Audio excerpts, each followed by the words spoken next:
Gradients are those soft gradual blends you see in artwork that sort of blend between two or more colors in various ways, as you can see in the example on the right. Now, to apply a gradient to fill, like in all other tutorials, we'll have to start by selecting the object to which we want to apply it. If you then click the gradient box at the bottom of the tool panel, the last used gradient tends to fill the box.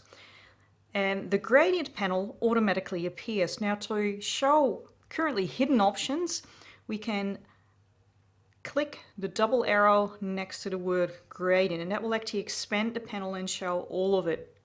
We've seen in some other videos that you can also select hide or show options from the panel menus in cases where we do see that double arrow. Now, there's different types of gradients. We have linear gradients and radial gradients. For linear gradients, we can set the angle, and that's basically the direction in which the gradient appears. For radial gradients, we can't just set the angle, but we can also set the aspect ratio. So if I squash this, it's like the gradient is squashed within the object.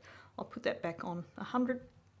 Now, to change the colors of a gradient, we go to the gradient slider that we see right here and double click on an individual color stop in a slider. This allows us to either select our colors from this color panel pop-up, and we can set different color modes here and mix our own colors. And because the object is currently selected, we can immediately see those colors change. Or we can select predefined swatches from the swatches panel that's sort of built in to this feature. Let me just change this back to a linear gradient, and we'll change the second color as well, and we'll turn that into this green color. Now, the angle is currently not correct, and if I set that to 90 degrees, you might notice that that's the wrong way around, and that might happen. But thank goodness there is a reverse gradient option available. So that allows you to quickly swap the order in which the colors are applied around. Now, to apply more than two colors to a gradient, simply click anywhere underneath the gradient slider and you can add additional color stops. To remove them, drag them off the gradient slider. And again, for each of these, if you double click them, you can select the colors. I'll pull that off again.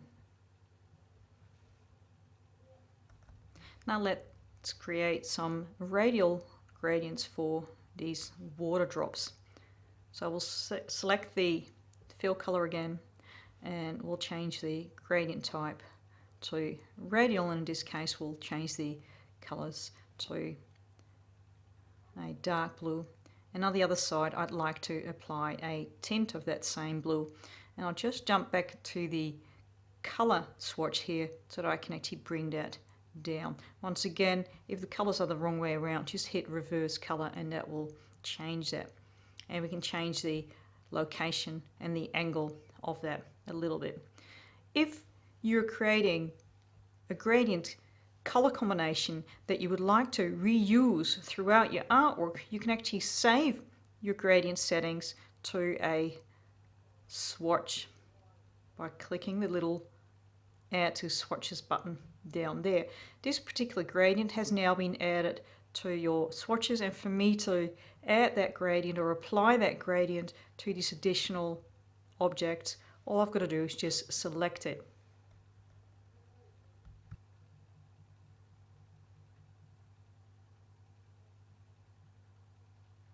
Okay, so there's something not quite right here.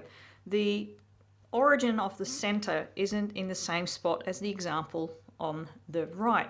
Now we have a gradient tool in our toolbox, and as soon as we select that, the gradient annotator appears. And with this, we can actually set our start and finish position for our gradients and a couple of other things that I'll cover in a second by click dragging from the center point out in this case, and we can do that for all of the objects. I'm pressing the Command or Control key here to select the additional objects by temporarily accessing the selection tool, and I can apply that for each and every one of those, as you can see. Now this tool does a few other things as well. If I select multiple objects by shift clicking them with the selection tool, I can apply a predefined gradient to that, and initially each object will be filled with the gradient individually.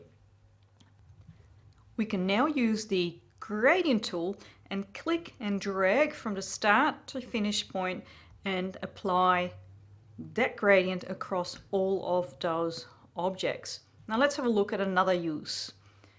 I've got this shape here, and once again we'll apply a predefined gradient to that. Now in this case I'm using this radial gradient, so in the gradient panel I'm just going to turn that into a linear gradient. And let's now close this and have another look at the gradient tool.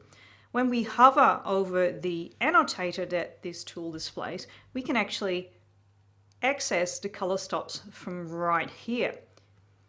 And one of the things that I haven't shown you earlier is that color stops can have different levels of opacity applied to it. So we can use that for that. We can use the gradient annotator to add additional colors.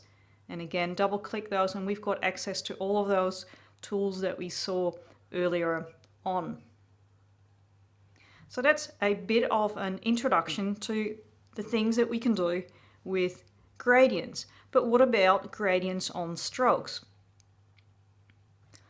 I've got this text up the top here that's handwritten with the pencil tool, and we want to apply a gradient across the stroke. So the very first thing we need to do is target the stroke so that we are going to apply that to it. And I'll once again select one of the presets that we've got here.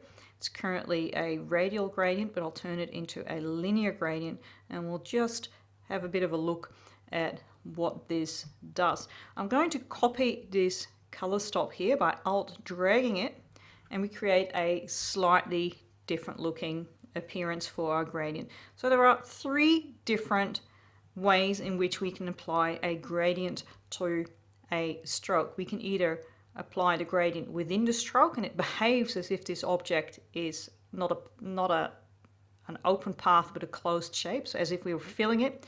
We can apply a gradient along the path, which will literally follow the flow of the path, or we can apply a gradient across a stroke. And that's what I want to do in this particular case, and that creates that nicely looking tubular effect that we're seeing in the background.